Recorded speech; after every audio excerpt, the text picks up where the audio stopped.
اور رسول اللہ صلی اللہ علیہ وسلم صحابہ کے اندر جب ڈر پیدا کرتے تھے تو قیامت کے واقعات ان کے سامنے رکھتے تھے. اور ایک بات یہ بھی یاد رکھنے کی ضرورت ہے، اللہ کی قسم ہم نے صحیح معنوں میں اللہ کی قدر کوئی نہیں کی. جبریل امین اللہ رب العزت کے مکرم ملائکہ میں سے ہے، بڑے فرشتوں میں سے ہے، بڑے جلیل القدر پیغمبر ہیں، رسول ہیں. اللہ رب العزت جب صرف جبریل امین کو مخاطب کرتے ہیں، اے جبریل، صرف یہ کہتے ہیں، تو صحیح حدیث کے الفاظ ہیں جبریل اللہ رب العزت کی یہ ندا، یہ پکار، یہ آواز سن کے فرما برداری کے ایسے ایسے انداز اختیار کرتے ہیں کہ ان کے جسم کے اوپر اللہ کے خوف سے کپ کپی طاری ہو جاتی ہے کہ ابھی میرا رب پتہ نہیں مجھے کیا حکم دینے لگا. جبریل جیسا رسول اور پیغمبر اللہ کے خوف میں مبتلا ہو جاتا ہے. اور صحیح حدیث کے الفاظ ہیں کہ کپ کپاتے ہیں، اپنے پڑوں کو سمیٹتے ہیں، اپنے پروں کو اتنا حقیر کر لیتے ہیں کہ بوری کے ایک ٹکڑے کے برابر رہ جاتے ہیں. میں اور آپ، اللہ رب العزت ایک مرتبہ نہیں پکار رہا، مجھے اور آپ کو اللہ رب العزت 2 مرتبہ نہیں پکار رہا، سینکڑوں مرتبہ مجھے اور آپ کو پکار کر برائیوں سے بچنے کا حکم دے رہا ہے. میں اور آپ اپنے رب کے حکم کے اوپر کس طرح خوف میں مبتلا ہیں. وہ پیغمبر اور رسول جن کی ذمہ داری ہوتی ہے. اگر آپ اس بات کو یوں سمجھے تو شاید آپ کے دل میں یہ بات اتر جائے پیغمبروں اور رسولوں کا کیا منصب ہوتا ہے.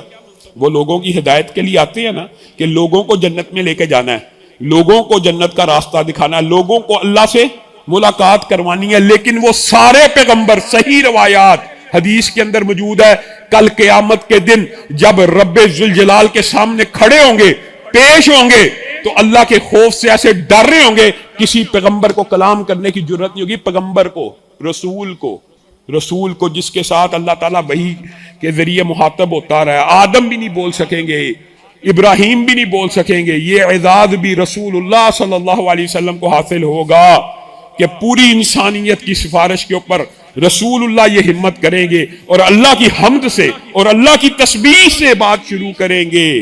اللہ کے اوپر اختیار رسولوں اور پیغمبروں کا بھی ایسے نہیں ہے جیسے آپ کے سامنے پیش کیا جاتا ہے. یہ نبی اور پیغمبر بھی، حتیٰ کہ صحیح روایت کے اندر تو حضرت عیسیٰ کے بارے میں یہ الفاظ موجود ہے، اَأَنْتَ قُلْتَ لِلنَّاسِ اتَّخِذُونِي وَأُمِّيَ إِلَٰهَيْنِ. اللہ تعالیٰ جب حضرت عیسیٰ سے پوچھے گا کیا تو نے کہا تھا، بعض روایات کے الفاظ ہیں اللہ کا صرف یہ سوال کرنا اتنے جلیل القدر پیغمبر کے اوپر اتنا بھاری ہوگا کہ بے ہوش ہو جائیں گے کہ اللہ نے یہ پوچھ لیا. میں پیغمبر اور رسول، مجھے اور آپ کو اللہ کے سامنے پیشی کا بھی کوئی خطرہ نہیں، اللہ کی پوچھ پڑت کا بھی کوئی خطرہ نہیں، اللہ کے یہ پیغامات کا بھی کوئی خطرہ نہیں. اور اس پوری روایت کے الفاظ جو جبریل امین کے ہیں اگر آپ گھر جا کے پڑھیں، اللہ تعالیٰ وحی فرماتے ہیں تو پھر جبریل غور سے اس وحی کو سنتے ہیں اور پہلی جو بات زبان سے نکلتی ہے یہ ایمان آپ کے اور میرے دل میں. ٹھیک ہے انسان بد عمل ہوتا ہے، انسان کوتاہیوں میں مبتلا ہوتا ہے، انسان بہت سے اعمال ایسے کرتا ہے جو خلاف شریعت ہوتے ہیں، لیکن اصل اصول تو یہی ہے نا کہ جو اللہ نے فرما دیا جبریل امین پہلی بات اپنی زبان سے ادا کرتے ہیں. وہی جب بھی آتی ہے پہلی بات جو ادا کرتے ہیں کہتے ہیں اللہ آپ نے جو کہا حق کہا. میں اور آپ اس سٹیج پہ بھی آج نہیں ہے کہ اللہ آپ نے جو کہا حق کہا. ہم یہ بھی ماننے کے لیے تیار نہیں ہے کہ موسیقی حرام ہے، ہم یہ بھی ماننے کے لیے تیار نہیں ہے کہ مسلمان امت کی بیٹیوں کے اوپر پردہ فرض ہے. ہم اللہ کی باتوں کو ٹویسٹ کرنا چاہتے ہیں اور اس کے اندر تعویلات نکال کے اپنے نفس کے لیے کم از کم یہ ایمان تو لے آؤ کہ اللہ نے جو کہا ہے حق کہا ہے. اللہ عمل میں کوتاہی ہے، اللہ عمل میں سستی موجود ہے، لیکن نمازیں 5 ہی فرض ہیں. 4 پڑھ لو، 3 پڑھ لو، پڑھتے رہو، بخشے جاؤ گے. کم از کم یہ تو مانو کہ نمازیں 5 فرض ہیں، 5 پڑھیں گے تو مسلمان رہیں گے. کم از کم یہ تو مانو کہ روزے 30 رکھیں گے تو مسلمان رہیں گے. کم از کم یہ تو مانو کہ زکوٰۃ دیں گے تو مسلمان رہیں گے. بنیادی ارکان کے اوپر بھی وہ جبریل جو اللہ کی بات سنتے ہیں تو کہتے ہیں آپ نے حق فرمایا، اور جسم کے اوپر کپ کپی طاری ہوتی ہے، سجدوں میں گر جاتے ہیں. رسول اللہ صلی اللہ علیہ وسلم نے یہی بات آگے بھی ایک حدیث میں کہی ہے. جب آپ باہر نکلے آپ نے دیکھا صحابہ ہنس رہے ہیں، کھیل رہے ہیں، مسکرا رہے ہیں. اس دن رسول اللہ، یہ نہیں ہے کہ ہنسنا کھیلنا یا مسکرانا اسلام میں جائز نہیں، درست ہے، لیکن ہر وقت یہ کیفیت کے بارے میں رسول اللہ کا اس دن انداز فرق ہے. اور آپ صحابہ کو کہتے ہیں اگر تمہیں وہ باتیں معلوم ہو جائیں جو میں محمد صلی اللہ علیہ وسلم کو معلوم ہے تو تم زیادہ رو اور کم ہنسو، اللہ کے بندو اللہ سے ڈرو. یہ حدیث کتنی عظیم ہے اور فرشتوں کے باب کے حوالے سے ہی ہے. اور جبریل جب یہ بات کہتے ہیں نا کہ اللہ نے حق کہا اور فرشتوں تک منتقل کرتے ہیں، سارے فرشتے بھی یہی کہتے ہیں اللہ نے حق کہا، جبریل نے سچ پیغام پہنچایا. یہاں پہ رسول اللہ صلی اللہ علیہ وسلم کہہ رہے ہیں کم ہنسا کرو اور زیادہ رویا کرو، جو مجھے پتا تمہیں نہیں پتا، اور جو تمہیں نہیں پتا ان میں سے ایک بات بھی بیان کر رہے ہیں. وہ بات یہ ہے تمہیں کیا معلوم کہ آسمان کتنا وسیع ہے. آج سائنس کے طالب علم شاید اس بات کو کچھ نہ کچھ سمجھ سکیں کہ کروڑوں زمینیں ایک سورج بنتا ہے، کروڑوں سورج ایک بڑا ستارہ بنتا ہے، کروڑوں ستارے اور اربوں ستارے ایک ملکی وے گلیکسی بنتی ہے، اربوں گلیکسیز ہوں. ایک کائنات کا دھندلا سا تصور ہے، اس ساری کائنات کے کئی ہزار ملٹی یونیورس کا کنسپٹ اب سائنس نے پیش کر دیا ہے، ان کے اوپر آسمان ہے. اور رسول اللہ کہتے ہیں تمہیں کیا پتا کہ اس آسمان کی چھت کے اوپر ایک بلشت جگہ ایسی نہیں جہاں پر اللہ کا کوئی مقرب فرشتہ سجدے میں نہیں پڑا ہوا. اور تمہیں ڈرنا چاہیے اس رب کے خوف سے، کیونکہ آسمان چرچراتا ہے، آسمان کانپتا ہے اس وجہ سے کہ ایک بلشت جگہ ایسی نہیں جہاں پہ اللہ کے مقرب فرشتے سجدہ نہیں کر رہے. اور اللہ سے ڈرنا اور کانپنا، اگر فرشتوں نے کون سی کوتاہی کی ہے؟ فرشتے کوئی حکم عدولی کرتے ہیں؟ جو اللہ کہتا ہے مانتے ہیں، وہ اللہ کے خوف سے کپ کپا رہے ہیں. اور اگر آپ غور کریں، خیر یہ تو ایک طویل باب ہے، بدر کے میدان کی جو آیت ہے اس میں ابلیس جیسا لعین جس نے پوری کائنات کو گمراہ کیا اور انسانوں اور جنوں کے اوپر اس وقت اپنے ہرکارے اور پیادے دوڑا رہا ہے، اس دن اللہ کے غضب و غضب کو دیکھ کے کہتا ہے میں اللہ سے ڈرتا ہوں. ابلیس جیسا شخص. اور کل قیامت کے دن بھی جب سارے فیصلے ہو جائیں گے اس دن بھی کہے گا مجھے ملامت مت کرو، اپنے آپ کو ملامت کرو. تمہیں کس نے کہا تھا میری پیروی کرو؟ تمہارے پاس رسول آئے، پیغمبر آئے، تمہیں تمہارے رب کا سارا پتہ عطا بتا کے گئے، میرے پر الزام ڈرتے ہو. فلا تلومونی ولوموا انفسکم، اپنے آپ کے اوپر لعنت ملامت کرو، میرے پر لعنت ملامت کرنے کا فائدہ نہیں. رسول اللہ صلی اللہ علیہ وسلم ڈرانے کے اندازوں میں سے ایک دن حدیث بیان کر رہے اور کہہ رہے ہیں اے اللہ کے بندو اس دن کو یاد کرو، یوم ترونہا تذہل کل مرضعۃ اما ارضعت وتضع کل ذات حمل حملہا وتری الناس سکارا وما ہم بسکارا. اس دن کو یاد کرو، اس دن کو جس دن حاملہ عورتیں حمل کو گرا دیں گی، ہر بندہ بے ہوشی اور مدہوشی کے عالم میں پھر رہا ہوگا اور آپ سمجھیں گے کہ شاید نشے میں ہے، نشے میں نہیں ہوں گے، اللہ کا عذاب شدید ہوگا. اور وہ دن ایسا ہوگا، اسی حدیث کے الفاظ ہیں، وہ دن ایسا ہوگا اللہ رب العزت حکم دیں گے کہ جہنمیوں کی ایک تعداد کو آدم کی اولاد میں سے، جنات کی ابھی بات نہیں ہو رہی، آدم کی اولاد میں سے جہنمیوں کی ایک تعداد کو جہنم کے لیے علیحدہ کر دو. آپ سے پوچھا جائے گا اللہ سے اے اللہ آدم کی اولاد میں سے کتنے جہنمی ہیں؟ یہ رسول اللہ یہ حدیث صحابہ کو سمجھا رہے ہیں اور سنا رہے ہیں، اور صحابہ کے اوپر یہ خوف کی کیفیت طاری ہو رہی ہے. رسول اللہ صلی اللہ علیہ وسلم نے جب یہ الفاظ کہے کہ 1000 میں سے ایک جنتی ہوگا، 999 کی قطار اور 999 کی لائن اور 999 کا گروہ جہنم کے لیے الگ کر دیا جائے گا، صحابہ داروں قطار رونا شروع ہو گئے، پریشان ہو گئے، چیخیں نکل گئی. رسول اللہ صلی اللہ علیہ وسلم نے پھر انہیں دلاسا دیا، پھر انہیں ہمت دی، پھر انہیں حوصلہ دیا اور اپنی امت کے، وہی بات ہے، خوف بھی ہونا چاہیے اور امید بھی ہونی چاہیے، رحمت کا دلاسا دیا. پہلے کہا انشاءاللہ تمہاری ایک بہت بڑی تعداد جنت میں جائے گی، پھر کہا آدھی تعداد جنتیوں کی تم سے بری ہوگی امتیوں میں سے، پھر کہا 2/3 جنت میں تم ہوگے، تاکہ دل کچھ قرار پکڑے، دل کو کچھ حوصلہ ہو. پھر کہا یاجوج ماجوج کی اولاد کی تعداد بڑی زیادہ ہوگی، اس کے ساتھ تناسب کے اندر یعنی تسلی دی. بات وہی ہے کہ تسلی اتنی کر لینا، جیسے آپ کے سامنے حدیث رکھی کہ کافر کو بھی پتا چل جائے کہ اللہ کی کتنی رحمت ہے، کافر کو بھی وہ جنت میں جانے کی امید لگا بیٹھے۔ میں اور آپ رسول اللہ صلی اللہ علیہ وسلم کی یہ حدیث بھول چکے ہیں۔ رسول اللہ صلی اللہ علیہ وسلم نے فرمایا، دنیا کے اندر تم دنیا کے پیچھے بھاگتے ہو نا، دنیا کی کہ آسائش مل جائے، آرام مل جائے، یہ رسول اللہ صحابہ کو سمجھایا کرتے تھے۔ یہ رسول اللہ کے لیکچر ہیں، اور اسی وجہ سے صحابہ کے اوپر اس کے اثرات ہوئے۔ لیکن میں اور آپ آج دل اس طرح کے پتھر جیسے ہو گئے، اثرات نہیں ہوتے۔ ابھی کیا بندہ مومن کے دل کے اوپر یا ایمان والوں کے اوپر وہ حالت نہیں آئی کہ ان کے دل اللہ کے خوف سے کپ کپا اٹھے؟ رسول اللہ صلی اللہ علیہ وسلم صحابہ کو طرح طرح کے واقعات سنا سنا کر ان کے ساتھ رحمت کی امیدیں بھی بتلاتے تھے اور گناہوں کے عقاب بھی بتاتے تھے، تاکہ صحابہ کے دل اللہ کے خوف سے تھرا اٹھے۔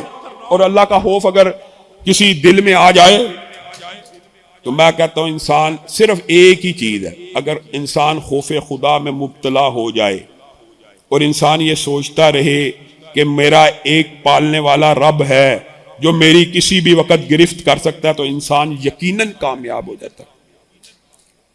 آپ رسول اللہ صلی اللہ علیہ وسلم کی وہ آپ صحابہ کے یہ جو صحابہ کو ٹریننگ ملی ہے نا رسول اللہ صلی اللہ علیہ وسلم سے، اس کی ٹریننگ کا ایک انداز ہے عبد الرحمن ابن عوف کا، ایک انداز ہے حضرت عثمان کا، ایک انداز ہے حضرت ابو بکر کا۔ تینوں جلیل القدر صحابی ہیں نا، کوئی چھوٹے صحابی ہیں۔ عشرہ مبشرہ میں سے حضرت عثمان قبر کے اوپر کھڑے ہوتے تو رونا شروع کر دیتے، تو صحابہ آپ سے پوچھتے کہ آپ جہنم کے تذکرے سے اتنا نہیں روتے، آخرت کی باتوں سے اتنا نہیں روکتے، جب کسی قبر کے اوپر کھڑے ہوتے ہیں زاروں کی تار ہوتے ہیں، آپ کی داڑھی تار ہو جاتی ہے۔ تو آپ نے ایک جملہ کہا تھا، میں نے رسول اللہ صلی اللہ علیہ وسلم سے سنا تھا، قبر جہنم کے یا آخرت کے بنیادی طور پہ کہ آخرت کی منزلوں میں سے پہلی منزل قبر، یعنی آخرت جیسے ہی بندہ مرا، نئی زندگی میں قدم رکھا، وہ قبر تک کا جو سفر ہے وہ تو بڑا مختصر ہے، 12 گھنٹے یا 10 گھنٹے 8 گھنٹے بعد پہلی جو منزل اور ٹھکانہ ہے وہ قبر ہے۔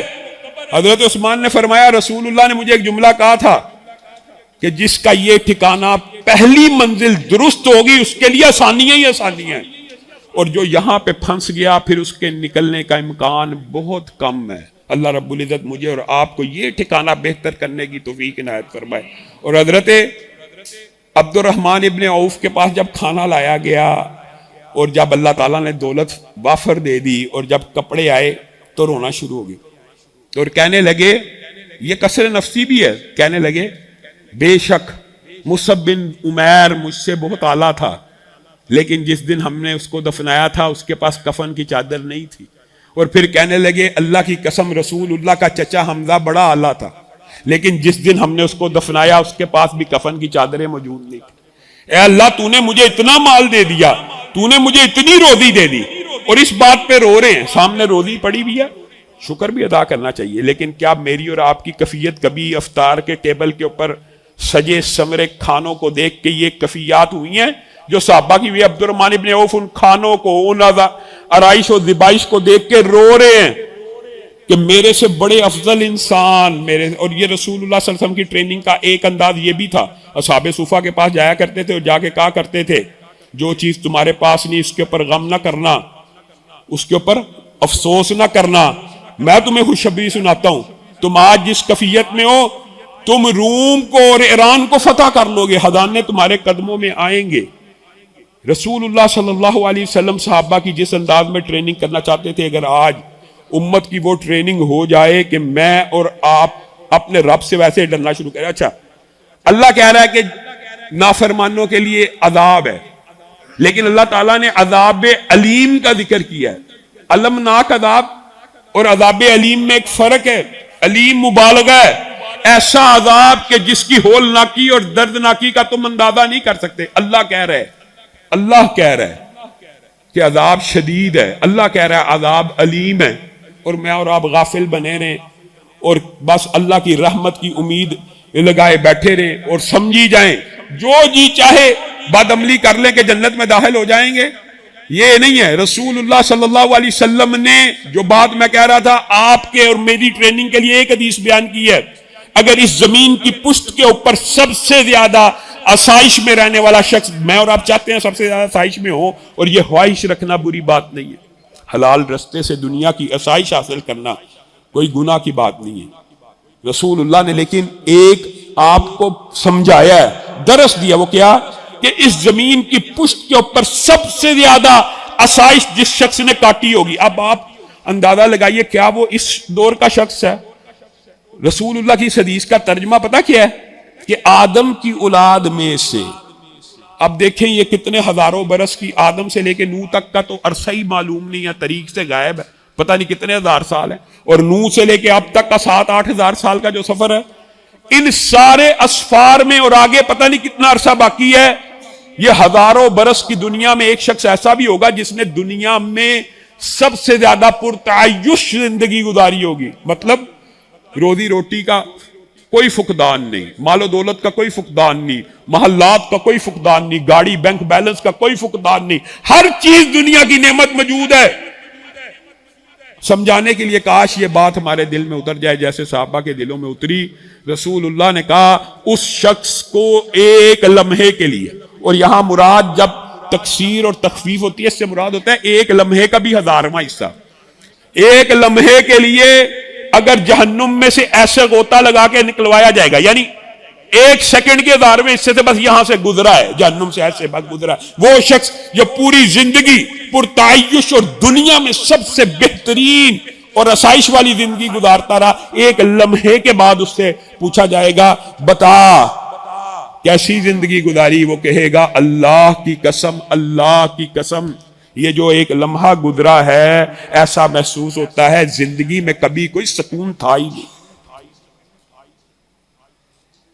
اور وہ شخص اس کے مقابلے میں رسول اللہ سمجھانا چاہتے ہیں کہ کس چیز کی تیاری کر رہے ہو اور کس سے بچنا ہے، وہ شخص جس نے اس دنیا میں سب سے بدترین زندگی گزاری ہوگی، اس کو ایک لمحے کے 1000ویں حصے میں جنت کا غوطہ لگوایا جائے گا اور اس سے پوچھا جائے گا بتا کیسی زندگی گزری، کہے گا زندگی میں کبھی کوئی غم آیا ہی نہیں، کبھی کوئی غم دیکھا ہی نہیں، کبھی کسی تکلیف کا سوچا ہی نہیں۔ اسی لیے صحیح حدیث کے الفاظ ہیں اللہ کی قسم اس دنیا کی تکلیفوں کو سہنے والے لوگوں کا جو مقام و مرتبہ کل قیامت کے دن لوگ دیکھیں گے، باقی لوگ، یہ وہ فقیر ہے، یہ وہ حقیر آدمی ہے جس کی کوئی بات نہیں تھی، اچھا یہ وہ ہے جس کے اوپر بڑا ظلم ہوا، اچھا یہ وہ ہے جس کو ہم منہ نہیں تھے لگاتے، یہ وہ ہے جس کی معاشرے میں کوئی حیثیت نہیں تھی۔ رسول اللہ صلی اللہ علیہ وسلم نے فرمایا کل قیامت کے دن ایسے لوگ جو تکلیفوں میں مبتلا ہوئے ہوں گے، ان کے درجات کو دیکھ کر آسانی سے زندگی گزارنے والے اور پرتعیش زندگی گزارنے والے یہ خواہش کریں گے اے اللہ، اے اللہ، آج ہم دنیا بھی اچھی مانگتے ہیں، آخرت بھی اچھی کے طلبگار ہیں، اور اللہ تعالی ہم سب کو اچھی دنیا دے، آخرت دے، لیکن اس دن خواہش کیا کریں گے اے اللہ کاش اس دنیا میں جو ہم گزار کے آئے ہیں ہمارے جسموں کو کینچیوں سے کاٹا جاتا، کینچیوں سے کاٹ دیا جاتا، آریوں اور بلیڈوں سے کاٹ دیا جاتا، اس کے بدلے ہمیں یہ آخرت میں جنت مل جاتی۔ آج اللہ تعالیٰ آپ سے آریوں اور بلیڈوں کا تقاضا کر رہا ہے، کینچیوں اور آگ میں جلنے کا تقاضا کر رہا ہے، 2 قدم مسجد میں آنے کا تقاضا کر رہا ہے، کچھ مال 2.5% دینے کا مطالبہ کر رہا ہے، کچھ مال ہے، کچھ صرف چند لمحوں کے لیے یہ آریوں پہ چلنا ہے، یہ بلیڈوں پہ چلنا ہے، یہ آگ میں چلنا ہے۔ کل قیامت کے دن اللہ نہ کرے ہم میں سے کوئی شخص یہ حسرت کرے کہ کاش دنیا میں آریوں اور بلیڈوں سے کاٹا جائے۔ آج اللہ تعالیٰ نے پوری قوت دی ہے، طاقت دی ہے، قدم دی ہے، آنکھیں دی ہیں، بصارت و بصیرت دی ہے، بیماریوں سے پاک جسم دی ہے، مسجد نہیں آنا، 5 وقت نماز کے لیے نہیں آنا، رمضان میں کچھ آئے تو آئے، اس کے بعد پورا رمضان مسجد کیسا بائیکاٹ ہونا ہے؟ وہی مسجدیں جو فجر میں اگلا حال پچھلا حال بھرا ہوتا ہے، وہی مسجدیں پوری فجر پورا سال 1 صف 2 صف پہ آ جاتی ہیں۔ یہ اللہ کے ساتھ مذاق نہیں ہے، یہ اللہ کے ساتھ کیا ہے؟ یہ اللہ کا خوف ہے، یہ اللہ کی قدر ہے، اور وہ رب اتنا جلیل القدر ہے کہ پیغمبر اور رسول اس کے سامنے کھڑا ہونے سے گھبراتے اور کپکپاتے ہیں۔ طویل حدیث ہے، آپ اٹھائیے شفاعت کی حدیث، آپ پڑھیں آپ کی آنکھوں میں آنسو آ جائیں گے۔ نبی آدم کے پاس جائیں گے، ابراہیم کے پاس، موسیٰ کے پاس، ہر نبی کپ کپا رہا ہے، نبی کپ کپا رہا ہے، جس کی ذمہ داری اور ڈیوٹی ہے کہ وہ لوگوں کی رہنمائی کرے، فرشتے کپ کپاتے ہیں۔ حضرت ابو بکر جب انہوں نے رسول اللہ صلی اللہ علیہ وسلم کے آزمائش کے اوقات دیکھے اور آزمائش کے جتنے بھی معاملات دیکھے، آپ نے ایک مسجد کو بنایا تھا، اور امی عائشہ کہتی ہیں اللہ کی قسم حضرت ابو بکر جیسا شخص، حضرت ابو بکر جیسا شخص، وہ شخص اب بندہ کیا کہ روتا تھا، ابو بکر روتا ہے، اتنی عظیم شخصیت ہے کہ رسول اللہ صلی اللہ علیہ وسلم نے جب یہ جملہ کہا نا کہ ایک شخص کو اللہ نے اختیار دیا کہ وہ دنیا کی کچھ زندگی مزید حاصل کرے یا آخرت کو چنے، تو اس شخص نے آخرت کو چن لیا، یہ اتنے عظیم ابو بکر زاروں کی تار رونا شروع ہو گئے۔ تو صحابہ نے کہا اس بوڑھے ابو بکر کو کیا ہو گیا؟ رسول اللہ ایک واقعہ بیان کرتے ہیں اور یہ زاروں کی تار روتا ہے۔ ابو بکر نے کہا تمہیں کیا پتا وہ شخص کون ہے؟ وہ شخص محمد صلی اللہ علیہ وسلم تھے۔ اللہ نے کچھ زندگی ایکسٹینڈ کرنے کی بات کی تو رسول اللہ نے آخرت کو چن لیا۔ مجھے پتا چل گیا کہ محمد صلی اللہ علیہ وسلم دنیا سے جانے والے ہیں۔ رسول اللہ ابو بکر کی طرف پیار سے دیکھ رہے ہیں اور ابو بکر کی فقاہت کو اور ان کی دنائی کو اور ان کی عقل کو دیکھ رہے ہیں اور کہتے ہیں اتنا عظیم شخص ہے۔ اے ابو بکر،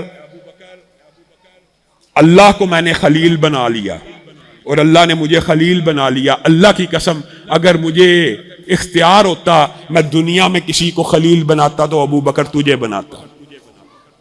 اے ابو بکر، دنیا کے ہر شخص کے احسانوں کا بدلہ میں نے دے دیا، تیرے احسانوں کا بدلہ میرا رب دے گا۔